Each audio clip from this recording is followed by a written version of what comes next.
कहा गया है कि तुम्हारे कहने से कोई तुम्हारी माँ नहीं बन जाती, तुम्हारी माँ वही है जिसके पेट से तुमने पैदाइश पाई है या जिसका तुमने दूध पिया है।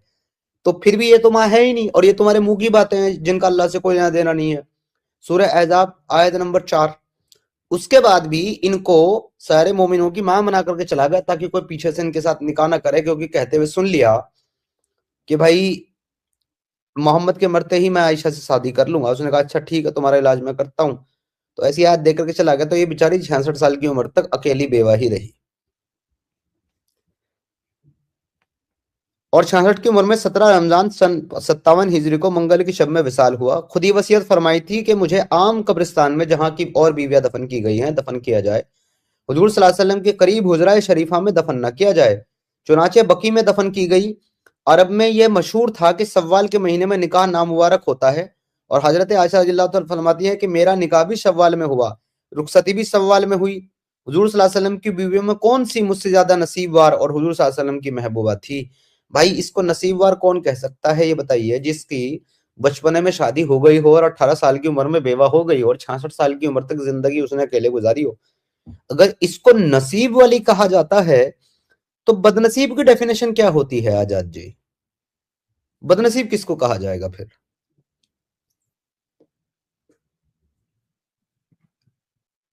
आप उम्र में बड़े हैं, बदनसीब आप ज्यादा तो अच्छी।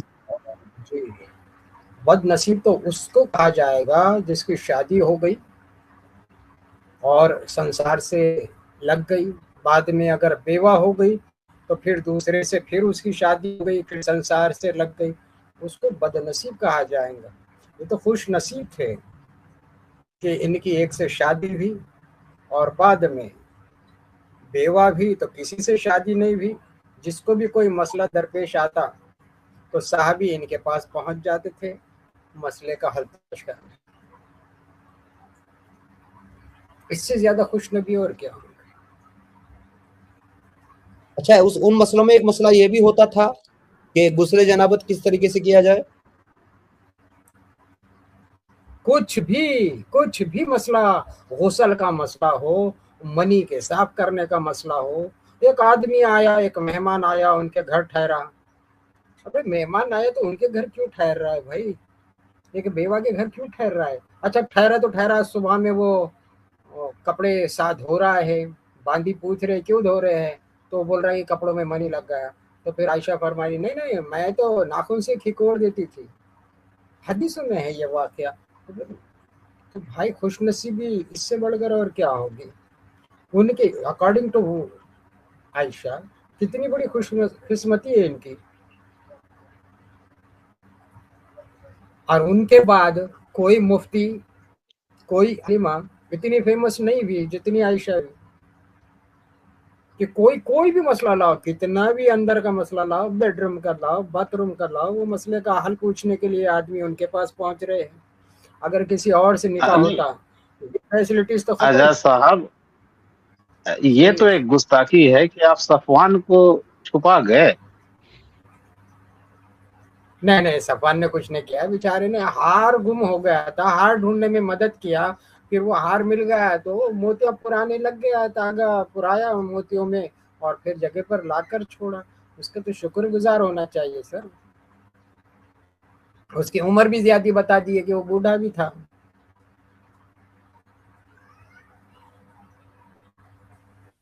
आयत नाजिल हो गई ना, सफान कुछ भी नहीं करा बल्कि तोहफा भाई अल्लाह खुद ही जवाब दे डाले सफान की सपोर्ट में। हाँ, और उसको हदीसों में बूढ़ा भी करके पेश कर दिए। बूढ़ा आदमी बच्चियों के साथ क्या करेगा भाई? नबी से ज्यादा बूढ़ा तो नहीं था वो। अब फिर नबी ने भी कुछ नहीं किया फिर आयशा के साथ, अगर बूढ़े ने कुछ नहीं किया क्योंकि जी नबी से ज्यादा बूढ़ा होता तो वो जंग में क्यों जाता? चले जी, आगे चलते हैं। अब आयशा का जिक्र आ रहा है निकाह का। हजरत खदीजा रज़ियल्लाहु अन्हा के इंतकाल के बाद खौला रज़ियल्लाहु तआला अन्हु, हकीम की बेटी खौला बिनते हकीम की, हकीम हुजूर सल्लल्लाहु अलैहि वसल्लम की खिदमत में हाजिर हुई और अर्ज किया, या रसूल अल्लाह, आप निकाह नहीं करते? हुजूर सल्लल्लाहु अलैहि वसल्लम ने फरमाया, किससे? अर्ज किया, कुंवारी भी और बेवा भी, जो मंजूर हो।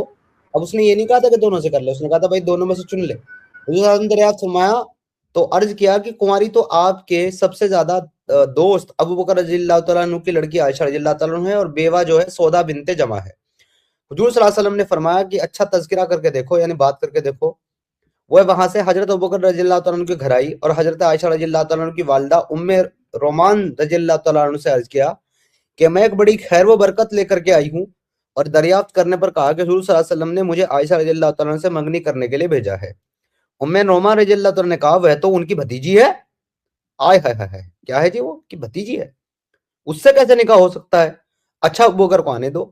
हजरत अबू बकर रज़ियल्लाहु तआला अन्हु उस वक्त घर पर मौजूद ना थे। उनके तशरीफ लाने के बाद, अब ये तशरीफ लाएंगे,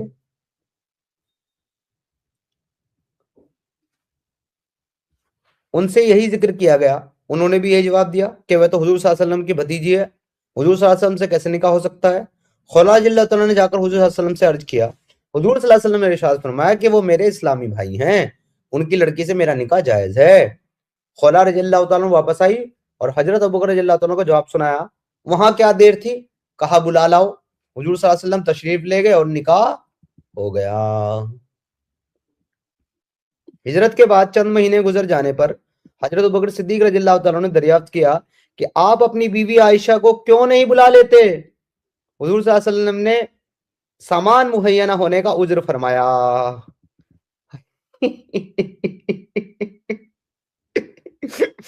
मुसलमानों, तुम जो कहते हो बालिग नहीं थी, बलागत होने का हुजूर सल्लल्लाहु अलैहि वसल्लम ने इंतजार किया ताकि बालिग हो जाए तो ले आऊं।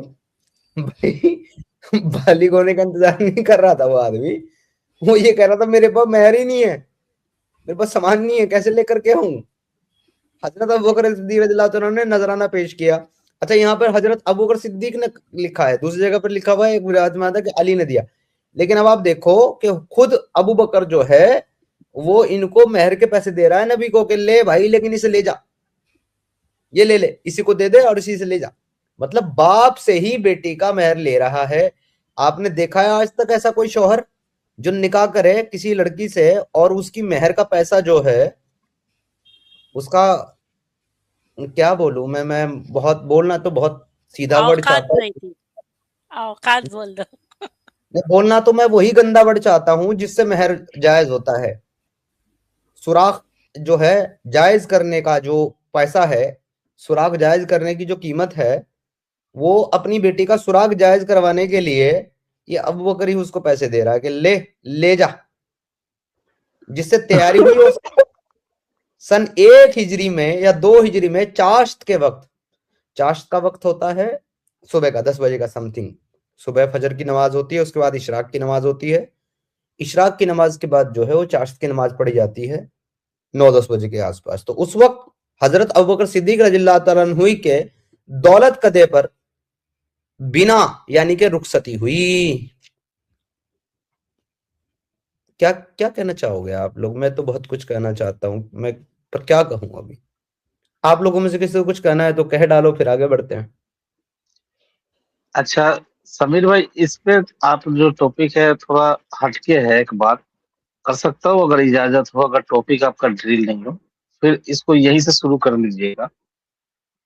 नहीं नहीं, बिल्कुल कर सकते हैं, आप कीजिए। 2 मिनट मैं अपनी बोतल चेंज कर लूं जरा, मेरी और ड्रिप खत्म हो अच्छा, गई है। दूसरी हाँ आओ। तो देखिए, कौन सी बोतल है भाई? एक्स मुस्लिमों के ऊपर बहुत सारे लोग, अब खास करके मुसलमान जो हैं और कुछ सेकुलर ये लोग वाली भी हैं, बोतल है ये इल्जाम। ये वाली बोतल है जो ऊपर लगी हुई है।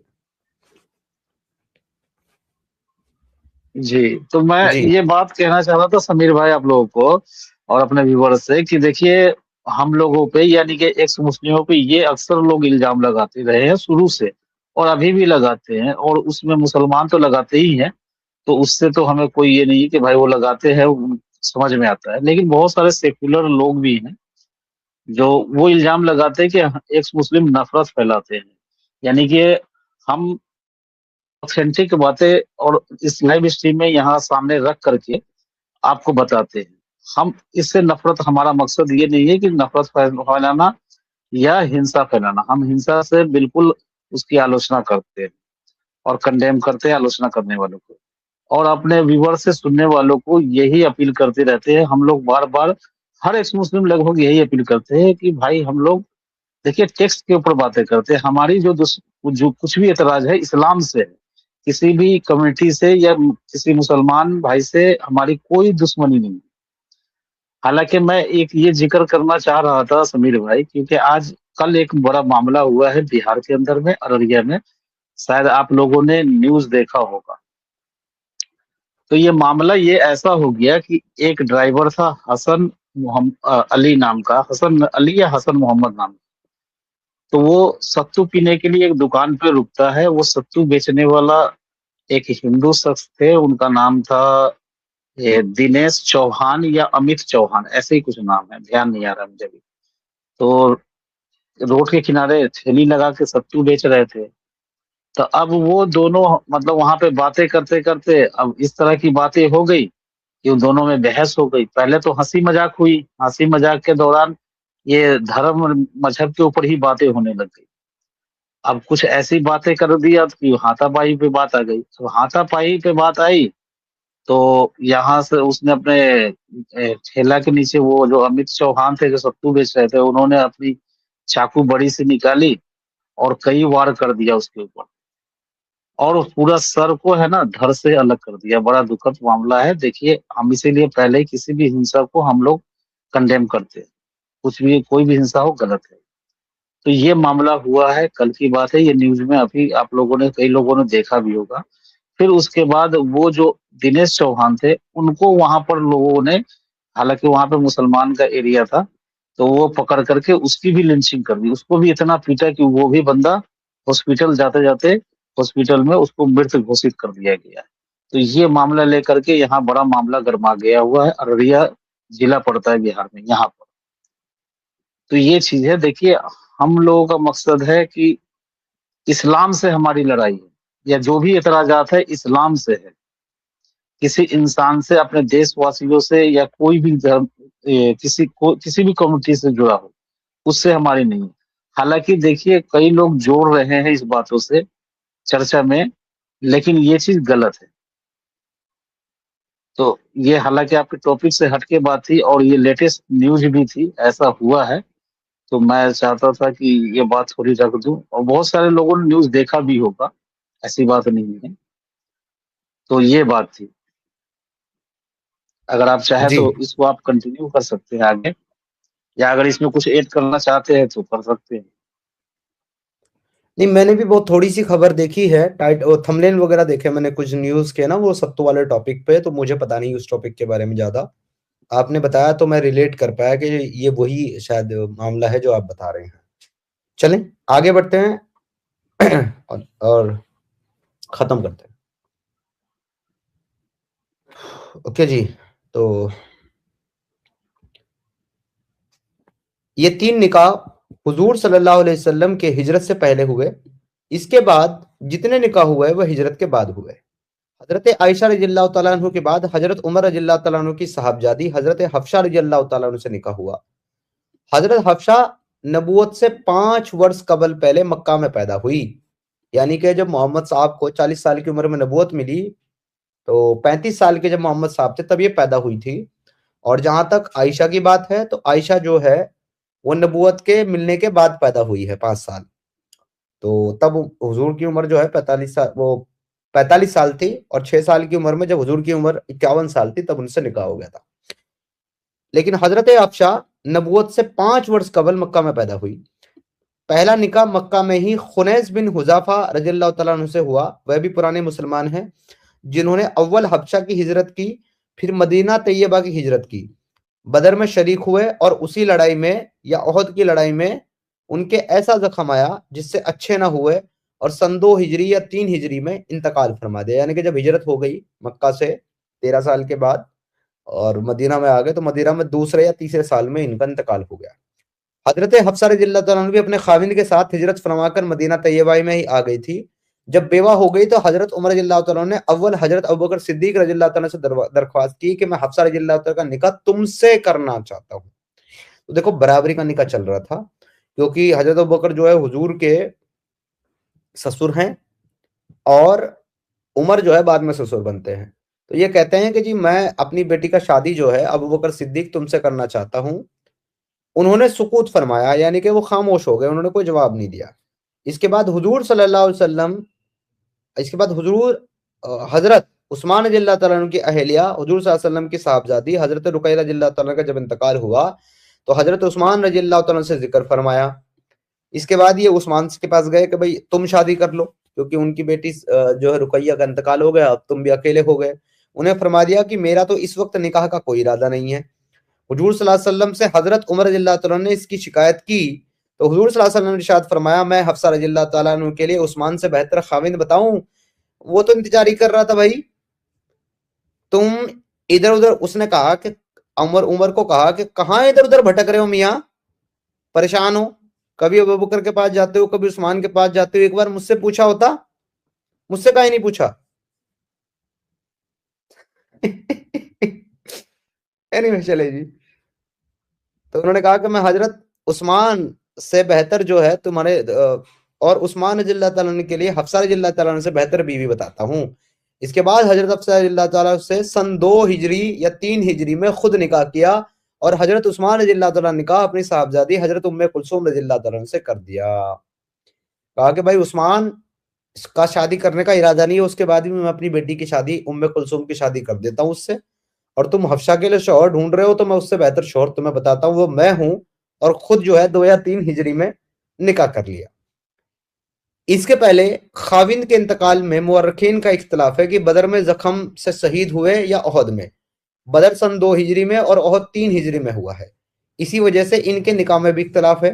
इसके बाद हजरत अबू बकर सिद्दीक रज़ियल्लाहु तआला ने हजरत उमर रज़ियल्लाहु तआला से फरमाया कि जब तुमने हफ्सा रज़ियल्लाहु तआला के निकाह का जिक्र किया था और मैंने सुकूत किया था, तुम्हें उस वक्त नागवारी हुई होगी, यानी बुरा लगा होगा, मगर चूंकि हुजूर अकरम सल्लल्लाहु अलैहि वसल्लम उनसे निकाह का तज़किरा फरमा चुके थे, इसलिए ना तो मैं कबूल कर सकता था और ना हुजूर सल्लल्लाहु अलैहि वसल्लम के राज को जाहिर कर सकता था।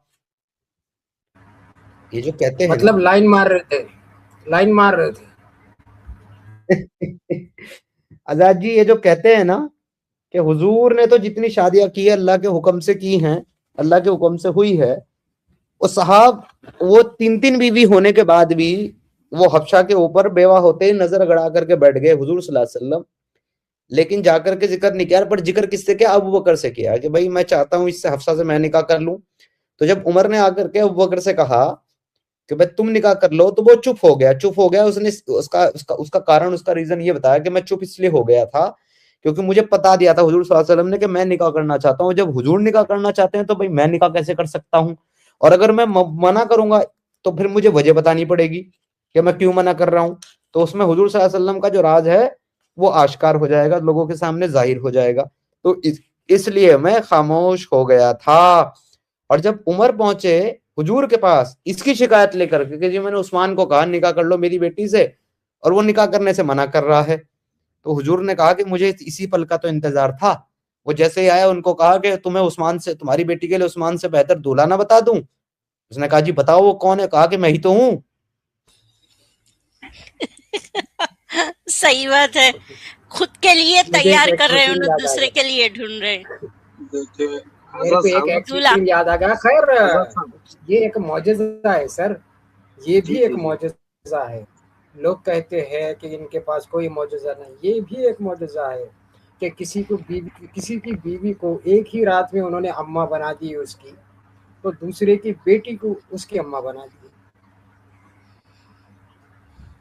देखिए इससे जोक याद आ रहा है, शेयर करूं? एक सेकंड आजाद साहब, आप एक काम करिए, आप और समीर भाई एक किताब लिखिए, इसकी जो है इंटरप्रिटेशन लिखिए। मैं बोल रहा हूँ आप लोग को रॉयल्टी में लाखों करोड़ों रुपए मिलते हैं आपको रॉयल्टी में, और सिर्फ टाइटल डाल दीजिए art of seduction, art of seduction डाल दीजिए और अपना इंटरप्रिटेशन लिख दीजिए इसमें। जबरदस्त, आप लोगों को रॉयल्टी में आप लोगों को करोड़ों रुपए मिलते हैं। अरे जी जी, देखिए अच्छा आपने एक सवाल किए थे कि मौलाना आजाद होते तो सर मुझे जहाँ पर क्या होता था, ये मैं सवाल पूछता था चैट में। जी मैं मौलाना ही था और मुझे मौलाना ही बुलाते थे, मैं एड्रेस दे देता हूँ, वहाँ जाके पूछो तुम्हारे पास कोई मौलाना ड्यूटी करता था कि मेरा नाम कोई नहीं जानता हूँ, सब मेरे को मौलाना ही बोलते थे। और बाद में कुछ दिनों के बाद मैं आज़ाद हो गया। तो मौलाना आज़ाद मैं खुद हूँ सर, होता तो कि क्या बात है। मैं वही पूछना चाह रहा था आपको, आप मौलाना आजाद होते तो क्या होता था। खैर, ये भाई भी एक सवाल पूछ रहे थे, कौन थे नहीं मालूम मुझे। ये एक पहले एक सवाल पूछे थे कुछ कि मोमिन अगर, जी हाँ हाँ, मोमिन के बारे में पूछ रहे थे कुछ सवाल। तो खैर, हमारी मोमिन से दुश्मनी नहीं है, हमारे इस्लाम से दुश्मनी है। खैर, मैं बता दूं आपको एक बात, कौन पूछ रहा था मैं देखा नहीं, ये मोबाइल फोन पे कौन सवाल ये पूछ रहे थे। बहुत साल पहले, कुछ 4 साल पहले मैं जयपुर डायलॉग सुन रहा था और वहां पे आया था अभिजीत मित्रा अय्यर। तो अभिजीत मित्रा अय्यर को मैं एक सवाल पूछा है कि एक्स मुस्लिम को क्या करना चाहिए। एक्स मुस्लिम है, वो सवाल पूछा एक्स मुस्लिम से रिलेटेड, तो क्या करना चाहिए एक्स मुस्लिम। तो अभिजीत मित्रा अय्यर बहुत ही इंटरेस्टिंग आंसर दिया। और उस वक्त जयपुर डायलॉग्स पे एक कंपटीशन चल रहा था कि अगर आप सवाल अच्छा पूछे तो आपको उनके किताब मिल जाएंगे, अनडिवाइडेड इंडिया फ्री में किताब मिल जाएगी। तो चलो भाई, मैंने सवाल पूछा और वो बेस्ट सवाल भी हुआ और मुझे अनडिवाइडेड इंडिया मिली किताब, संजय दीक्षित की सिग्नेचर के साथ। वो सिग्नेचर भी है मेरे पास, वो किताब भी है मेरे पास। खैर, वो सवाल ये था कि ये एक्स मुस्लिम क्या करना चाहिए, क्या उनका पोजीशन रहना चाहिए, कैसा इंडिया की सोसाइटी में रहना चाहिए। ये सवाल था, लगभग कुछ 4 साल पहले मैंने सवाल पूछा था उनसे। तो उन्होंने जवाब ये दिया कि अभिजीत मित्रा ये दिया कि एक्स मुस्लिम का इस वक्त हालत जो है, गे की तरह हालत है। आजाद साहब, गे की तरह हालत है हमारी। कोई हमको अभी सीरियस ले रहा नहीं, कोई हमको बिल्कुल भी सीरियस ले रहा नहीं। मगर ये पलटेगा, ये भाषा पलटेगा ये, और हमको बहुत सीरियस लेंगे, बहुत सीरियस लेंगे लोग अब, क्योंकि देख रहे हैं कि इस्लाम की मक्कारी कमीनापन देख रहे हैं और उतना ही सीरियस ले रहे हैं कि एक्स मुस्लिम की राय या नुक्ते नज़र क्या है, ये पर्टिकुलर चीज में नुक्ते नज़र क्या है, उसको बहुत सीरियस ले रहे हैं लोग। और मैं देख रहा हूँ लोगों का। कल ही आपसे जुड़े थे, जी जी, कुछ मैं शाइनिंग समझ रहा साहब हूँ जुड़े सर, थे आप। समझ रहा हूँ कोराम सर समझ रहा हूँ। आप समझ क्यों कह रहे हैं कि एक्स मुस्लिम की हालत घी की हो गई, क्योंकि कुछ एक्स मुस्लिमों को सिर्फ पार्टी में ही बुलाया जा रहा है, फंक्शन में ही बुलाया जा रहा है, जैसा नहीं नहीं इनको नहीं, ऐसी बुलाया बात जाता नहीं है। है। कल देखिए, कल आप शाइनिंग हाँ साहब नहीं, जुड़े थे, बहुत ही समझ गंभीरता से उन्होंने गंभीर सवाल था उनका, गंभीरता से जुड़े थे वो। तो ऐसा शाइनिंग साहब का नहीं नहीं एग्जाम्पल नहीं वो दे रहा हूँ मैं।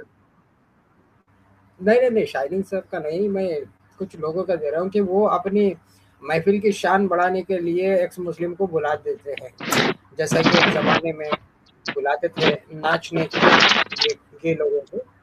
तो जी जी अपनी महफिल की शान बढ़ाने के लिए भी बुलाते हैं, और जो जाने वाले वो जाते हैं। समीर भाई ने तो कई जगह पर अवॉइड किया कि नहीं नहीं मैं नहीं आ सकता, मैं नहीं आ सकता। खैर, हमारा तो छोड़ो, हमें तो कोई बुलाता भी नहीं है, क्योंकि पार्टी की शान हमारे आने से बढ़ती नहीं। दूसरी बात यह है कि कोराम सर के बातों में एक होपफुल मैसेज ये भी है ये कि मैंने भले लिए ही बोला, हम ये कोई भी अभिजीत कंडीशन मित्रा हो। अय्यर बोला सर, जवाब दिया सर।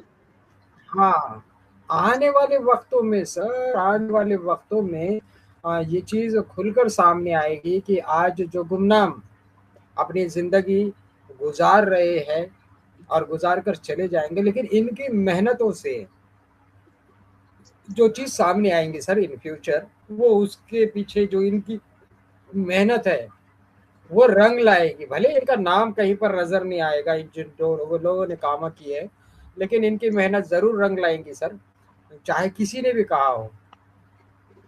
जी। जी जी जी। आज आपके एक साहब जुड़े हैं बैक स्टेज में, पहले भी जुड़े थे, ड्रॉप हो गए थे, उनको ऐड करके उनसे बात करते हैं। उससे पहले मैं अरबाज साहब को जवाब दे दूं। अरबाज साहब को तकलीफ हो रही है। अरबाज साहब कह रहे हैं कि भाई मैं बहुत पैसे कमा रहा हूं और अब मैंने विदेश में भी प्रॉपर्टी ले ली होगी। तो साहब, मैंने विदेश तो छोड़िए, मेरे पास देश में भी कोई प्रॉपर्टी नहीं है। मैं वो इंसान हूँ साहब जो प्रॉपर्टी छोड़कर आया है, प्रॉपर्टी बनाने नहीं आया हूँ मैं, प्रॉपर्टी छोड़ करके आया हूँ। आप तो अपना अंधा ईमान नहीं छोड़ सकते, मैंने अंधे ईमान के साथ-साथ अपने बाप-दादा की प्रॉपर्टी भी छोड़ी है। मैंने छोड़िए सर, अरबाज साहब क्या बोल रहे हैं, मैं समीर उनको भाई प्रॉपर्टी दे दूंगा, शॉर्ट में जवाब दे आपको दो। नहीं नहीं झोपड़ी दिला दूंगा, मैं आपको झोपड़ी दिला दूंगा, कोई बात नहीं, नहीं मेरे पास है प्रॉपर्टी गौराम और मैं सर, आपको ये झोपड़ी ये दिला कह दूंगा। रहे हैं और जी, धार धार गौराम सर ये मोमिन, कह रहे हैं कि धार समीर भाई धार मोमिन इलाके में झोपड़ी दिला दूंगा उनको, अरबाज साहब को धार नहीं धार गौराम मोमिन सर, इलाके में। जी गौराम सर शॉर्ट में जवाब दे दो। समीर भाई ये कह रहे हैं कि समीर बहुत पैसे छाप रहा है, तो समीर भाई उसका ये जवाब है कि मुझे अब जी, तीसरी शादी का मेरा कोई इरादा नहीं है, बस ये जवाब दे दो। ला हौल वला कुव्वता, खैर कोई बात नहीं, मगर अरबाज साहब का है इरादा है, तीसरी शादी चौथी शादी भी करेंगे वो। चले छोड़े अरबाज साहब को, इब्राहिम साहब के साथ बात करते हैं। इब्राहिम साहब हमारे साथ जुड़े। जी इब्राहिम साहब माइक अनम्यूट कर लें सर अपना। हेलो जी इब्राहिम साहब, आप आवाज आ मोमिन रही हैं? है? आवाज आ रही है? जी आपकी आवाज आ रही है सर। आप मुस्लिम हैं कि एक्स मुस्लिम हैं? मुसलमान हूँ। मुसलमान हैं। जी जनाब बताएं। जी आप लोग किस टॉपिक पे बात कर रहे हैं, आप बताएं जरा। हम साहब हुजूर सल्लल्लाहु अलैहि वसल्लम के निकाह के मुतालिक बातचीत कर रहे हैं। हुजूर सल्लल्लाहु अलैहि वसल्लम ने जो निकाह किए हैं वो किस किस नौयत में किस किस तरीके से किए हैं साहब। तो इसमें प्रॉब्लम क्या दिख रही है वो बता दें। प्रॉब्लम अभी बता देते हैं साहब। आपके मोहल्ले में मस्जिद है? अल्हम्दुलिल्लाह। कोई इमाम भी हैं उधर? जी। कितनी उम्र के होंगे? 54 क्रॉस कर चुका हूँ। नहीं नहीं आप नहीं, वो मौलवी साहब जो हैं वो कितनी उम्र के हैं? इमाम साहब जो हैं आपके? वो 60 से ऊपर है। 60 से ऊपर है। तो सवाल ये था आपसे कि अगर आपकी कोई 6 साल की बच्ची हो तो आप 55-60 साल के मौलवी साहब के साथ निकाह कर सकते हैं उसका? नहीं ये क्या बात हुई, ये तो आप लोग अजीब सी बात कर रहे हैं ना। आपने कहा कि आपका एतराज क्या है, मैं आपको अपना एतराज बता रहा हूं, आप मुझे जवाब दीजिए। आप अपनी 6 साल की बच्ची की शादी मस्जिद के 55-60 साल के इमाम साहब से कर सकते हैं? मैं क्यों करूंगा? क्यों नहीं कर सकते? क्या ये उलेमा जो हैं वो अंबिया के वारिस नहीं है? नहीं देखें, आप जो बीवियों की बात कर रहे हैं रसूल अल्लाह की, तो उनकी बात करें ना, उनकी बीवियों की जो उन्होंने शादियां करी उन पे हुजूर बात करें। सल्लल्लाहु अलैहि वसल्लम की बीवियों में एक बीवी हजरत आयशा है जिनकी जिनकी शादी 6 साल की उम्र में हुई है। तो अब आगे आपके पास हुजूर सल्लल्लाहु अलैहि वसल्लम तो मौजूद नहीं है, लेकिन उनके वारिस आपके पास उलमा इकराम मौजूद हैं। तो आपकी मस्जिद के जो इमाम साहब है 60 साल के, उनके साथ आप अपनी 6 साल की बच्ची का निकाह करना पसंद करेंगे? आप लोग के पास इस टॉपिक के अलावा और कोई बात नहीं करने को, मुझे बताएं। बहुत सारी बातें हैं, लेकिन जब मैंने कहा आपको कि हमारा टॉपिक आज हुजूर की बीवियां हैं, तो अब उसी पे बात करेंगे ना जनाब। आप करेंगे कि नहीं करेंगे? टॉपिक तो चेंज करें, ये टॉपिक मैं बहुत 10,000 साल बाद सुन चुका हूँ, कोई दूसरा टॉपिक ठीक है, लाएं। तो एक बार आप इतनी बार सुन चुके हैं तो अब तक तो जवाब आपके पास होगा। तो मेरे सवाल का जवाब क्या है आपके पास, हाँ या ना? नहीं मैं तो नहीं करूंगा, मैं क्यों करूंगा? तो भाई अगर आप नहीं करेंगे तो उसकी वजह भी बता दें कि आप क्यों नहीं करेंगे। मेरी बेटी छोटी है, वो मौलवी है, उसकी शादी पहले की हुई हुई है, मैं क्यों कराऊंगा उससे शादी? तो आपको इस शादी से ऐतराज है। तो जी। जैसे आपको इस शादी से ऐतराज है इब्राहिम साहब, वैसे ही हमें इस शादी से ऐतराज है कि भाई आपके हुजूर सल्लल्लाहु अलैहि वसल्लम साहब ने 51 साल की उम्र में हजरत आयशा के साथ 6 बरस की उम्र में शादी कर ली। तो हमें ये बुरी चीज लग रही है, ऐतराज है हमें इसके ऊपर, बिल्कुल वैसे ही जैसे आपको ऐतराज है अपनी बच्ची का मुतालिक। नहीं तो आप ये देखें, हजरत आयशा से जब रसूल ने शादी करी, उनको रानी बना के रखा, उनको मलका बनाया, उनको जन्नत की औरतों की सरदार बनाया, ये भी तो देखे ना। ये आप जन्नत तो अभी उनसे तक आप जन्नत उनसे तो अभी मिला तक रहे हैं। पहुंची नहीं ना वो। हजरत आयशा अभी तक जन्नत पहुंची नहीं है, तो फिर वहां की सरदार कैसे बना दे जब अब तक जन्नत पहुंची ही नहीं है? आपको कैसे मालूम नहीं पहुंची है? अरे नहीं भाई कुरान सर, कहता है मैं एक परिंदे को सोने के पिंजरे में देखा मैं। अभी इनकी बात सुन के मुझे हजरत आयशा का याद आ गया, लाहौल वाला हुआ था कि परिंदे को सोने के पिंजरे में रखे। कोरम भाई कोई बात नहीं, वो ठीक है आपकी बात, मैं इनको सिर्फ सीधा जवाब दे रहा हूँ। भाई कुरान कहता है कि जब कुर्बे कयामत, जब कयामत नाफिज होगी, उसके बाद अल्लाह तबारक व तआला हर एक इंसान का हिसाब किताब फरमाएंगे, उसके बाद ही किसी के लिए जन्नत और जहन्नम का फैसला होगा। तो अभी कयामत तो आई नहीं इब्राहिम साहब, जब कयामत नहीं आई तो अभी कोई जन्नत जहन्नम में भी नहीं पहुंचा, सब अपनी कब्रों में है।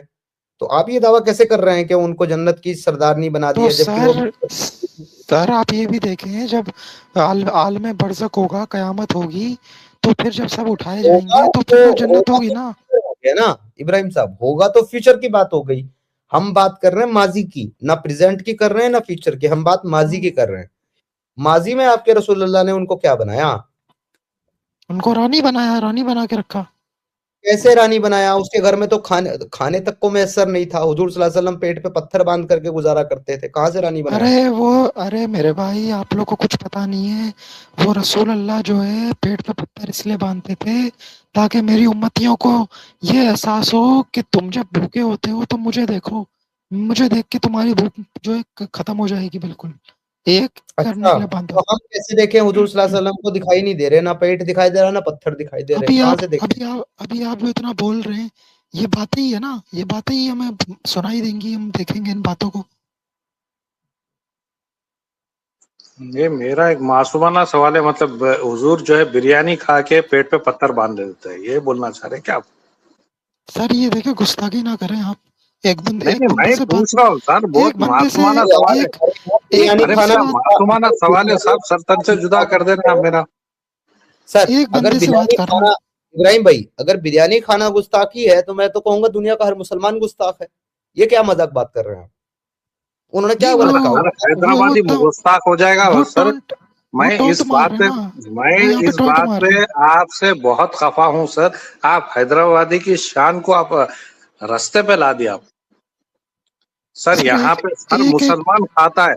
मैं आपकी ये बात पे बहुत सर सॉरी सर, बहुत माफी चाहता हूँ आपसे, मगर ये नहीं बोलना था। बिरयानी के बारे में गुस्ताख बिरयानी नहीं चलता हमारे पास, गुस्ताख बिरयानी नहीं चलता।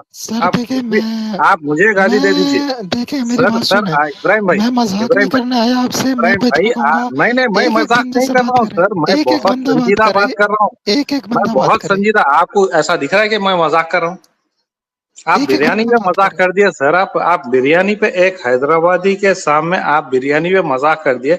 ये गुस्ताखी हम नहीं बर्दाश्त करेंगे, ये बर्दाश्त के बाहर है, ना काबिले बर्दाश्त है। चले कोई बात नहीं। इस वक्त आप इस वक्त माफी मांगिए। आप इब्राहिम भाई, माफी चाहता हूँ आपसे, मगर इस वक्त आप माफी चाहो। आप बिरयानी से भी माफी मांगिए और हैदराबादियों से भी माफी मांगिए। नहीं, मैं नहीं मांगता माफी, आप मेरे से इस्लाम पे बात ऐसा है भाई, आप अच्छा है कि आप जो है हैदराबाद में नहीं है, बिरयानी के बारे में कुछ नहीं बोल रहे हैं आप। नहीं तो अगर आप हैदराबादियों के बीच में बैठ के अगर बिरयानी के बारे में बोलते हैं तो गोश्त की दुकान पे आपका टिक्का लटका हुआ रहता था। तो यही तो आप लोगों का काम है, यही तो है कत्ल करना लोगों का, यही तो करोगे आप। यही होता था सर आपके साथ।